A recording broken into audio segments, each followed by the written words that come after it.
देख रहे हैं के न्यूज HD। में हूँ हारिस अली शाह गिलानी। चलते हैं आज की अहम खबरों की तरफ।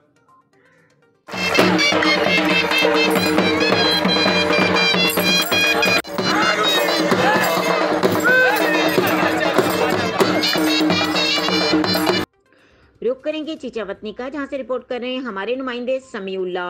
चीचावतनी हजरत साईं हबीब कादरी का 2 रोजा उर्स की तकरीब चीचावतनी के नवाई गांव 23/11 में आगाज हुआ, जिसमें बहुत बड़ी तादाद में ज़ायरीन ने शिरकत की। इस मौके पर मज़ार शरीफ को गुस्ल दिया गया और चादरें चढ़ाई गईं। इसकी तकरीबात में घोड़ा नाच और कबड्डी का मैच, रात देर तक महफिल समा गूंजता रहा। इस मौके पर सैयद फुरकान अली गिलानी, पीर आसिफ अली कादरी और दीगर बहुत बड़ी तादाद में ज़ायरीन ने शिरकत की।